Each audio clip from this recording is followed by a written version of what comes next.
Hello friends, welcome back to online classes. तो दोस्तों, आप लोग कैसे हैं? उम्मीद करता हूँ अच्छे होंगे और आप लोगों के बेहतरीन सपोर्ट से हम भी बहुत अच्छे हैं। तो आज हम लोग 10वां क्लास के इंपॉर्टेंट क्वेश्चन हिंदी के करने वाले हैं, जिसमें पहला पार्ट है।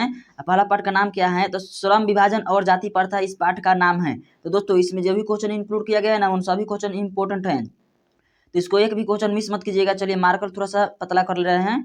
चलिए आज के लिए पहला क्वेश्चन देखते हैं। आज का हमारा पहला क्वेश्चन क्या है? तो आज का हमारा पहला क्वेश्चन है श्रम विभाजन और जाति प्रथा पाठ बाबा साहेब के किस अभिभाषण के संपादित अंश हैं? तो इसको बताना है किस अभिभाषण के संपादित अंश हैं। तो इसका पहला ऑप्शन हो जाएगा the custom in India there mechanism.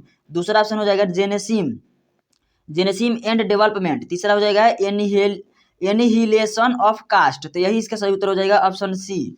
चलिए अगला क्वेश्चन देखते हैं। तो अगला क्वेश्चन कौन नंबर है? अब 2 नंबर। तो 2 नंबर क्वेश्चन देखते हैं। 2 नंबर क्वेश्चन बोला गया है श्रम विभाजन और जाति प्रथा के लेखक कौन हैं? तो श्रम विभाजन और जाति प्रथा के लेखक हैं भीमराव अंबेडकर। तो इसका सही उत्तर हो जाएगा भीमराव अंबेडकर। तो ऑप्शन बी इसका सही उत्तर हो जाएगा। अगला क्वेश्चन है 3 नंबर। 3 नंबर क्वेश्चन बोला गया है भीमराव अंबेडकर का जन्म कब हुआ था?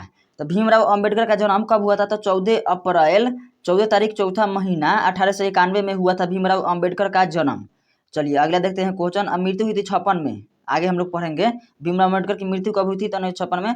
अगला क्वेश्चन है डॉक्टर अंबेडकर का जन्म किस राज्य में हुआ था? डॉक्टर अंबेडकर मतलब भीमराव अंबेडकर का जन्म किस राज्य में हुआ था? तो इनका जन्म हुआ था एमपी में। एमपी बोले तो मध्य प्रदेश में। तो इसका ऑप्शन बी सही उत्तर हो जाएगा। अगला क्वेश्चन है 4 नंबर हो गया। 5 नंबर क्वेश्चन है भीमराव अंबेडकर की मृत्यु कब हुई थी? तो पहला ऑप्शन है 1965 में, दूसरा है 56 में, तीसरा है 1956 में, मतलब कि ये दूसरा यहाँ पर डेट लिखा गया होगा। तीसरा है मार्च 1865 में। तो इसका सही उत्तर हो जाएगा दिसंबर 1956 में। तो ऑप्शन बी इसका सही उत्तर हो जाएगा। चलिए अगला क्वेश्चन है 5 नंबर हो गया। 6 नंबर क्वेश्चन में बोला गया है भीमराव अंबेडकर के चिंतन और रचनात्मक के मुख्यतः कितने प्रेरक व्यक्ति रहे? तो इसके कितने प्रेरक व्यक्ति रहे? तो पहला ऑप्शन है 5, दूसरा है 8, तीसरा है 10 और चौथा है 3। तो इसका सही उत्तर क्या हो जाएगा? तो 3 व्यक्ति रहे भीमराव के चिंतन और रचनात्मक व्यक्ति। अगला क्वेश्चन है 6 नंबर हो गया। 7 नंबर क्वेश्चन में बोला गया है डॉक्टर अंबेडकर किस वर्ग के परिवार के जन्म लिए थे? डॉक्टर भीमराव अंबेडकर किस वर्ग में जन्म लिए थे? तो ये पहला दिया है पिछड़ा वर्ग, और उसके बाद है सामान्य वर्ग, फिर है दलित वर्ग, और ऑप्शन डी में है मध्यम वर्ग। तो इसका सही उत्तर क्या हो जाएगा? तो इसका सही उत्तर हो जाएगा दलित वर्ग, यानी कि ऑप्शन सी सही उत्तर हो जाएगा। अगला क्वेश्चन है 8 नंबर। तो 8 नंबर क्वेश्चन में बोला गया है जातिवाद के प्रेषकों द्वारा श्रम विभाजन किसका दूसरा रूप माना जाता है? तो जातिवाद के प्रेषकों द्वारा श्रम विभाजन किसका दूसरा रूप माना जाता है? तो पहला ऑप्शन है मजदूरी प्रथा, दूसरा है जाति प्रथा, तीसरा है बाल मजदूरी प्रथा, और चौथा है समरसता। तो इसका सही उत्तर हो जाएगा ऑप्शन बी जाति प्रथा। तो ऑप्शन बी इसका सही उत्तर हो जाएगा। 8 नंबर हो गया। 9 नंबर क्वेश्चन है जाति प्रथा किस प्रकार का श्रम विभाजन है? जाति प्रथा किस प्रकार का श्रम विभाजन है? तो पहला ऑप्शन है अस्वाभाविक, दूसरा है प्राकृतिक, तीसरा है स्वाभाविक और चौथा है संवैधानिक। तो इसका सही उत्तर हो जाएगा अस्वाभाविक। अस्वाभाविक इसका सही उत्तर हो जाएगा, ऑप्शन ए में है। अगला क्वेश्चन है जाति प्रथा के अनुसार श्रम विभाजन का आधार क्या है? तो जाति प्रथा के अनुसार श्रम विभाजन का आधार है मनुष्य की रुचि, दूसरा है रोजगार सृजन, तीसरा है पैतृक पेशा और चौथा है कौशल श्रम। तो इसका सही उत्तर हो जाएगा ऑप्शन सी पैतृक पेशा। जाति प्रथा के अनुसार श्रम विभाजन का आधार क्या है? तो पैतृक पेशा। अगला क्वेश्चन है 10 नंबर हो गया। 11 नंबर क्वेश्चन है श्रम विभाजन और जाति प्रथा शीर्षक किनके द्वारा हिंदी में रूपांतरित है? श्रम विभाजन और जाति प्रथा शीर्षक किनके द्वारा हिंदी में रूपांतरित है? तो पहला ऑप्शन है भीमराव अंबेडकर, दूसरा है रामचंद्र शुक्ल, तीसरा है ललई सिंह यादव और चौथा है नलिन बिलोचन शर्मा। तो इसका सही उत्तर हो जाएगा ऑप्शन सी। ऑप्शन सी में क्या दिया गया है? ललई सिंह यादव। तो यही इसका सही उत्तर हो जाएगा। अगला क्वेश्चन है 12 नंबर जाति प्रथा मनुष्य के पेशे को किस प्रकार प्रभावित करता है? तो जाति प्रथा मनुष्य के पेशों को किस प्रकार प्रभावित करता है? तो इसका ऑप्शन आराम से पढ़ करके उसके बाद उत्तर दीजिएगा। पहला ऑप्शन है यह मनुष्य के पेशे में बढ़ावा देती है, दूसरा ऑप्शन है यह मनुष्य को जीवन भर के लिए एक पेशे में बांध देती हैं, ये सही लग रहा है। जैसे कि कोई भी व्यक्ति जाति के आधार पर वो अपने एक जीवन भर के लिए पेशा में बंध जाता है। तीसरा ऑप्शन है यह मनुष्य के रोजगार मुखी बनाती है, ये गलत है। ये चौथा ऑप्शन है यह मनुष्य को पेशा के लिए दक्ष बनाती है, ये भी गलत है। और पहला दिया है यह मनुष्य के पेशे में बढ़ावा देती है, बढ़ावा नहीं देती है, कम करती है। तो इसका सही उत्तर क्या हो जाएगा? Option b. तो ऑप्शन बी इसका सही उत्तर हो जाएगा। अगला क्वेश्चन है 12 हो गया 13 नंबर। विडंबना, विडंबना का अर्थ क्या होता है? तो विडंबना का अर्थ क्या होता है? तो पहला ऑप्शन है उपेक्षा, दूसरा है उपहास, तीसरा है अवलंबन, चौथा है आडंबर। तो विडंबना का अर्थ क्या होता है? तो इसका पहला ऑप्शन सही उत्तर हो जाएगा उपेक्षा। तो उपेक्षा इसका सही उत्तर हो जाएगा। अगला क्वेश्चन है 14 नंबर। 14 नंबर क्वेश्चन बोला गया है सच्चे लोकतंत्र का पर्याय है। सच्चे लोकतंत्र, सच्चे लोकतंत्र का पर्याय क्या है? तो पहला ऑप्शन है जाति प्रथा, तो और आगे देखते हैं ऑप्शन इसका। तो और आगे ऑप्शन है सुशासन, और अगला है भाईचारा, और फिर है कानून व्यवस्था। तो इसका सही उत्तर हो जाएगा भाईचारा। अगला क्वेश्चन है 15 नंबर। भीमराव अंबेडकर के प्रेरकों के क्या क्या नाम थे? तो भीमराव अंबेडकर के कितने प्रेरक थे? तो 3 थे। कौन कौन? तो एक थे बुद्ध, एक कबीर, ज्योतिबा फुले, और एक का नाम नहीं दिया गया है। तो चलिए देखते हैं कौन कौन थे। बुद्ध थे या कबीर, यहाँ पर कोमा रहेगा, कबीर थे और ज्योतिबा फुले थे। यहाँ पर तीन को दिया है, यहाँ पर कोमा छूट गया है। चलिए आगे देखते हैं क्वेश्चन 16 नंबर। 16 नंबर क्वेश्चन है बाबा साहेब अम्बेडकर संपूर्ण वाड्यम नाम की पुस्तक कितने खंडों में प्रकाशित हो गई थी? तो बाबा साहेब के अम्बेडकर संपूर्ण वाड्यम नाम की पुस्तक कितने खंडों में प्रकाशित हुई थी? तो यह हुई थी 21 खंड में। तो ऑप्शन सी इसका सही उत्तर हो जाएगा। अगला क्वेश्चन है 16 नंबर हो गया। 17 नंबर क्वेश्चन है। तो 17 नंबर क्वेश्चन बोला गया है लाहौर का वार्षिक सम्मेलन कब हुआ था? तो लाहौर का वार्षिक सम्मेलन कब हुआ था? तो पहला ऑप्शन है 1935 में, दूसरा है 1936 में, और अगला है तीसरा 1835 में, और चौथा है 1836 में। तो इसका सही उत्तर हो जाएगा ऑप्शन बी। तो ऑप्शन बी में क्या दिया गया है? ऑप्शन बी में दिया गया है 1936। तो 1936 इसका सही उत्तर हो जाएगा। मतलब लाहौर का वार्षिक सम्मेलन कब हुआ था? तो 1936 में हुआ था। अगला क्वेश्चन है डॉक्टर भीमराव अंबेडकर की रचनात्मक के प्रेरक व्यक्ति थे। डॉक्टर भीमराव अंबेडकर की रचनात्मकता के प्रेरक व्यक्ति कौन थे? तो इसका पहला ऑप्शन है महात्मा गांधी, दूसरा है ज्योतिबा फुले, तीसरा है गोपाल कृष्ण गोखले, चौथा है विवेकानंद। तो इसका सही उत्तर हो जाएगा ज्योतिबा फुले। अगला क्वेश्चन है 18 हो गया 19 नंबर। किनके प्रोत्साहन पर बाबा साहेब उच्चतर शिक्षा हेतु न्यूयॉर्क गए? मतलब किनके प्रोत्साहन, मतलब किसके मोटिवेट करने के बाद बाबा साहेब मतलब भीमराव अंबेडकर न्यूयॉर्क गए थे? तो ये गए थे काशी नरेश के, कि दूसरा ऑप्शन है पटियाला नरेश के, कि तीसरा ऑप्शन है बड़ौदा नरेश के, कि चौथा ऑप्शन है दरभंगा नरेश के। तो इसका सही उत्तर हो जाएगा ऑप्शन सी, बड़ौदा नरेश के मोटिवेट करने पर गए थे। अगला क्वेश्चन है 20 नंबर। बुढ़ा एंड हिज धम के लेखक कौन है? तो बुढ़ा एंड हिज धम के लेखक हैं। पहला ऑप्शन है हजारी प्रसाद द्विवेदी, दूसरा है बिरजू महाराज, तीसरा है महात्मा गांधी, चौथा है भीमराव अंबेडकर। तो इसका सही उत्तर हो जाएगा भीमराव अंबेडकर थे इनके लेखक। बुढ़ा एंड हिज के लेखक कौन है? भीमराव अंबेडकर। अगला है भीमराव अंबेडकर की रचना है। तो भीमराव अंबेडकर की रचना का क्या नाम है? तो the right and fall of the Hindu women. ये है कि अगला आगे देखते हैं ऑप्शन इसका। आगे कौन कौन सा ऑप्शन दिया है, मतलब भीमराव अंबेडकर की रचना के बारे में हम लोग को जानकारी चाहिए। तो अगला ऑप्शन है संत परंपरा और साहित्य, या विचार और वितर्क, या भारतीय लिपियों की कहानी। तो इसका सही उत्तर हो जाएगा the right and fall of the Hindu women. चलिए आगे देखते हैं क्वेश्चन। तो आगे कितना नंबर है? 22 नंबर है। 22 नंबर क्वेश्चन बोला गया है डॉक्टर भीमराव अंबेडकर के अनुसार जाति प्रथा विभाजन के साथ साथ और किसके विभाजन का रूप लिए हुए हैं? तो पहला ऑप्शन है श्रमिक विभाजन, दूसरा है दलित विभाजन, तीसरा है संवैजनो विभाजन, और चौथा है कुशल व्यक्ति का विभाजन। तो इसका सही उत्तर हो जाएगा ऑप्शन डी, कुशल व्यक्ति विभाजन। चलिए आगे क्वेश्चन देखते हैं। तो अगला क्वेश्चन है भारत की जाति प्रथा की विशेषता है। तो भारत की जाति प्रथा की विशेषता क्या है? तो पहला है यह श्रमिकों का अस्वाभाविक विभाजन है, दूसरा है यह श्रमिक का स्वाभाविक विभाजन है, तीसरा है यह रोजगार वर्धक विभाजन है, और चौथा है यह वर्ग विभेद दूर करता है। तो इसका सही उत्तर है यह श्रमिकों का अस्वाभाविक विभाजन है। अगला क्वेश्चन है 23 नंबर हो गया। 24 नंबर देखते हैं अब। 24 नंबर क्वेश्चन में बोला गया है, थोड़ा सा और ऊपर कर दे रहे हैं, थोड़ा सा कट रहा है, हाँ यहाँ अच्छा से दिखेगा।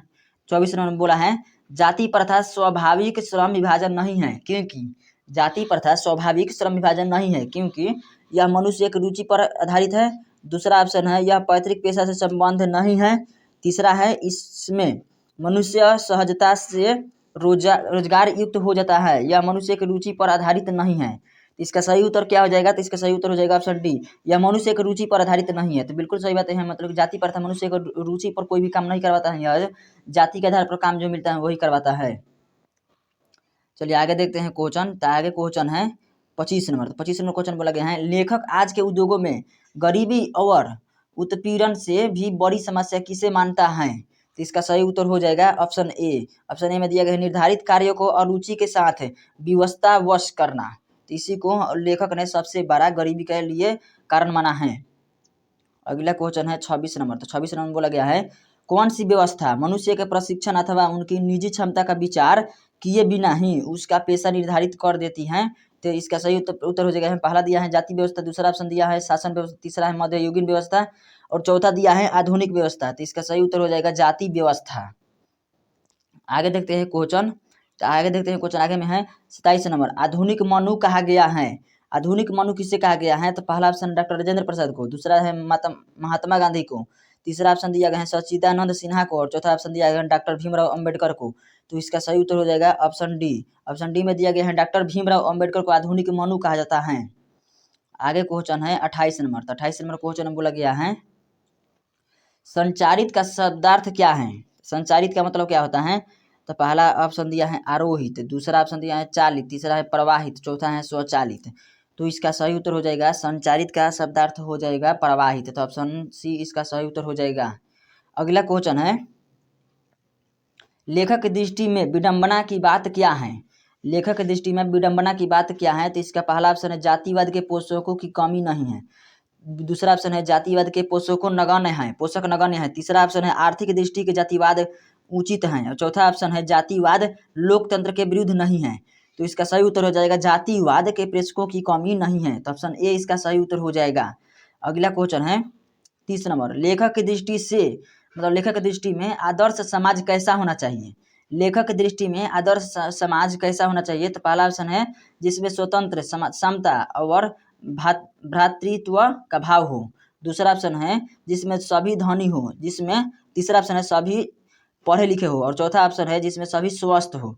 तो इसका सही उत्तर हो जाएगा जिसमें स्वतंत्र हो सभी लोग, समता हो समानता हो और उसके बाद भ्रातृत्व का भाव हो, भाईचारा हो, तो उससे ही आदर्श समाज माना जाता है। देखिए यहाँ पर दिया गया है आदर्श समाज किसे माना जाता है लेखक के दृष्टिकोण से, तो जिसमें स्वतंत्रता हो समानता हो और भाईचारा हो तो उसे आदर्श समाज माना जाता है। अगला क्वेश्चन है 31 नंबर, लेखक बेरोजगारी का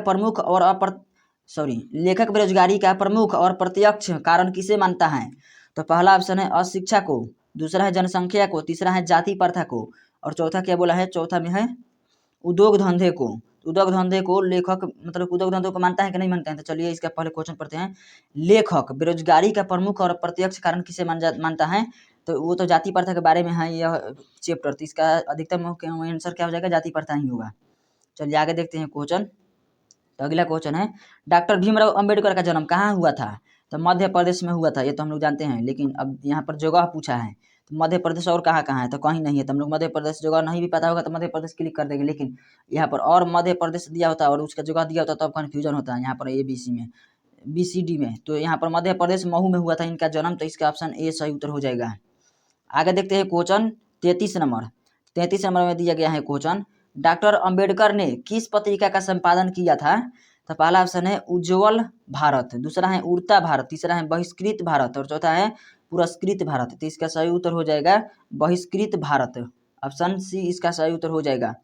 अगला क्वेश्चन है 34 नंबर, भारतीय संविधान के निर्माता के रूप में हम किन्हें जानते हैं?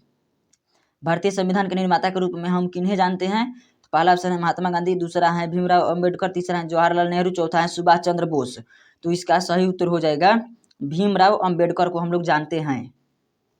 अगला क्वेश्चन है, डॉक्टर अंबेडकर का वाड्यम हिंदी के कितने खंडों में प्रकाशित हो चुकी हैं? मतलब डॉक्टर भीमराव अम्बेडकर के वाड्यम हिंदी में कितने खंडों में प्रकाशित हो चुकी है? तो इसका पहला ऑप्शन है 15, दूसरा है 17, तीसरा है 19 और चौथा है डी 21। तो इसका सही उत्तर क्या हो जाएगा? तो 21 खंडों में प्रकाशित हो चुकी हैं डॉक्टर भीमराव अम्बेडकर की हिंदी में वाड्यम। अगला क्वेश्चन है 36 नंबर। आधुनिक सभ्य समाज कार्यकुशलता के लिए किसे आवश्यक मानता है? आधुनिक सभ्य समाज कार्यकुशलता के लिए किसे आवश्यक मानता है? तो पहला ऑप्शन है श्रम विभाजन, दूसरा है धन विभाजन, तीसरा है जन विभाजन, चौथा है जाति विभाजन। तो इसका सही उत्तर हो जाएगा ऑप्शन ए सही उत्तर हो जाएगा श्रम विभाजन। आधुनिक सभ्य समाज कार्यकुशल के लिए आवश्यक मानता है श्रम विभाजन, मतलब मेहनती वाले लोग कार्यकुशल हैं। अगला क्वेश्चन है 37 नंबर। डॉक्टर भीमराव अंबेडकर के पिता का क्या नाम था? डॉक्टर भीमराव अंबेडकर के पिता का नाम क्या था? तो पहला ऑप्शन है रामदेव सकपाल, दूसरा ऑप्शन है रामजी सकपाल, तीसरा है रामकिशुन सकपाल और चौथा है राधेराम सकपाल। तो इसका सही उत्तर क्या हो जाएगा? तो सही उत्तर हो जाएगा रामजी सकपाल। रामजी सकपाल इसका सही उत्तर हो जाएगा 37 का। चलिए आगे देखते हैं क्वेश्चन 37 क्या हो गया। अब 38 नंबर देखते हैं क्वेश्चन। डॉक्टर भीमराव अंबेडकर के माता का नाम क्या था? तो डॉक्टर भीमराव अंबेडकर के माता का नाम क्या था? तो पहला ऑप्शन है रानी बाई, दूसरा है कुंती बाई, तीसरा है इसमें तीसरा ऑप्शन क्या दिया गया है, रुकिए स्लाइड हिल गया था। डॉक्टर भीमराव अंबेडकर के माता का नाम क्या था? तो रानी बाई, दूसरा ऑप्शन है कुंती बाई, तीसरा ऑप्शन है शीला बाई और चौथा है भीमा बाई। तो इसका सही उत्तर क्या हो जाएगा? तो भीमराव अंबेडकर का नाम इसके माता पर ही पड़ा है, इनके माता का नाम पर भीमा बाई। इसका सही उत्तर हो जाएगा ऑप्शन डी। अगला क्वेश्चन है 39 नंबर। डॉक्टर भीमराव अंबेडकर ने पीएचडी की उपाधि कब प्राप्त की थी और कहाँ से प्राप्त की थी? तो वहाँ पर पढ़े थे, अपने स्टेट में ही पढ़े थे पहले शुरू में। पीएचडी की डिग्री कहाँ से प्राप्त की थी? तो इसका सही उत्तर हो जाएगा 1920 में, दूसरा है 1918 में, तीसरा है 1916 में और चौथा है 1914 में। तो इसका सही उत्तर क्या हो जाएगा? तो 1916 में पीएचडी की डिग्री प्राप्त की थी। चलिए अगला क्वेश्चन देखते हैं। The custom in India where mechanism किन की रचना है? तो the custom in India where mechanism किन की रचना है? तो पहला ऑप्शन है भीमराव अंबेडकर की है। The custom in India where mechanism Bhimrao Ambedkar की रचना है। अगला क्वेश्चन है मूक नायक क्या है? तो मूक नायक क्या है? तो मूक नायक एक पत्रिका है। तो इसका सही उत्तर क्या हो जाएगा? ऑप्शन बी पत्रिका। अगला क्वेश्चन देखते हैं 42 नंबर। आधुनिक सभ्य समाज में कार्यकुशलता के लिए 42 नंबर क्वेश्चन देखते हैं। आधुनिक सभ्य समाज में कार्यकुशलता के लिए किसको आवश्यक माना गया है? तो किसको आवश्यक माना गया है? तो इसका पहला ऑप्शन है जाति प्रथा को, दूसरा ऑप्शन है कार्यकुशलता को, तीसरा है वर्ण विभाजन को और चौथा है श्रम विभाजन को। तो ये हम लोग पहले भी क्वेश्चन पढ़ लिए हैं कि श्रम विभाजन को इसमें आवश्यक माना जाता है, मेहनत करने वाले लोगों को। चलिए आगे देखते हैं क्वेश्चन 43 नंबर। जाति प्रथा भारत में क्यों एक प्रमुख कारण बनी है? जाति प्रथा भारत में क्यों एक प्रमुख कारण बनी है? तो इसका सही उत्तर हो जाएगा, मतलब पहले ऑप्शन देख ले रहे हैं तो पहला ऑप्शन दिया गया है उत्पीड़न, दूसरा है बेरोजगारी, तीसरा है अमीरी, चौथा है गरीबी। तो इसका सही उत्तर क्या आ जाएगा? मतलब क्या दिया है क्वेश्चन में, जाति प्रथा भारत में क्यों एक प्रमुख कारण बनी है? जाति प्रथा क्यों गरीब कारण बना है, क्यों एक कारण बना है? तो बेरोजगारी के कारण एक जाति प्रथा प्रमुख कारण बना है। चलिए आगे देखते हैं क्वेश्चन 44 नंबर क्वेश्चन दिया गया है। बाबा साहेब अम्बेडकर भीमराव अम्बेडकर का, मतलब बाबा साहेब ही नाम है भीमराव अम्बेडकर का विख्यात भाषण इनमें से कौन सा है? तो विख्यात भाषण कौन सा है? तो पहला ऑप्शन है भारत भक्त और ऑफ कास्ट, दूसरा ऑप्शन है नकेन के प्रपद, तीसरा है एनहिलेशन ऑफ कास्ट, चौथा ऑप्शन है इनमें से कोई नहीं। तो इसका सही उत्तर हो जाएगा एनहिलेशन ऑफ कास्ट। अगला क्वेश्चन है 44 हो गया 45 नंबर क्वेश्चन में दिया गया है भीमराव अम्बेडकर के निम्न में से किसकी रचना की? तो भीमराव अम्बेडकर ने निम्न में से किसकी रचना की है? तो बहादुर की रचना की है कि नाखून क्यों बढ़ते हैं इसकी रचना की है कि जाति प्रथा और श्रम विभाजन की रचना की है कि भारत से हम क्या सीखे इसकी रचना की है? तो भीमराव अम्बेडकर ने किन की रचना की है? तो जाति प्रथा और श्रम विभाजन, यही पाठ तो हम लोग पढ़ रहे हैं। चलिए आगे देखते हैं क्वेश्चन। अगला क्वेश्चन क्या है 46 नंबर। श्रम विभाजन और जाति प्रथा गद्य की कौन सी विधियां हैं? तो इसका सही उत्तर क्या हो जाएगा? तो पहला दिया है कहानी, दूसरा है निबंध, तीसरा है शब्द चित्र और चौथा है डायरी। तो इसका सही उत्तर क्या हो जाएगा? निबंध है। श्रम विभाजन और जाति प्रथा गद्य की कौन सी विद्या है? तो यह है निबंध है। चलिए 47 नंबर क्वेश्चन देखते हैं। 47 नंबर क्वेश्चन दिया गया है सभ्य समाज श्रम विभाजन के लिए किसको आवश्यक मानता है? तो ये कार्यकुशलता को मानता है, दूसरा जाति प्रथा को मानता है, तीसरा वर्ण विभाजन को मानता है, चौथा उपरोक्त कोई नहीं। तो इसका सही उत्तर हो जाएगा कार्यकुशलता को मानता है, मतलब बढ़िया अच्छा आदर्श मानता है। आगे क्वेश्चन है भारतीय संविधान के निर्माण में महत्वपूर्ण भूमिका किसकी थी? तो इसका सही उत्तर हो जाएगा ऑप्शन ए भीमराव अम्बेडकर की महत्वपूर्ण भूमिका थी। आगे क्वेश्चन है दोस्तों ये 48 क्वेश्चन था श्रम विभाजन और जाति प्रथा से संबंधित। ये जितना भी क्वेश्चन कराए गए ना सभी इंपॉर्टेंट है और आप लोगों के आने वाले कॉम्पिटेटिव नहीं मतलब कि 10th के एग्जाम के लिए बहुत ही ज़्यादा महत्वपूर्ण है। चलिए थैंक यू दोस्तों, वीडियो देखने के लिए धन्यवाद। और इसी चैनल पर सभी तरह का वीडियो अपलोड किया जाता है, जैसे कि हिंदी का आज अपलोड हो गया, उसके बाद अभी आज ही होगा हिंदी, संस्कृत का भी नहीं हो रहा है, लेकिन आगे देखते हैं कोई टीचर मिल जाएगा तो संस्कृत पढ़ा देंगे। हमको संस्कृत समझ में नहीं आता है। उसके बाद फिजिक्स, केमिस्ट्री, मैथ सभी तरह का वीडियो 10वीं के लिए अपलोड होता है और 12th के लिए भी अपलोड होता है। तो आप लोग क्लास देख करके वीडियो को ओपन कीजिएगा। थैंक यू दोस्तों, चलिए वीडियो देखने के लिए धन्यवाद।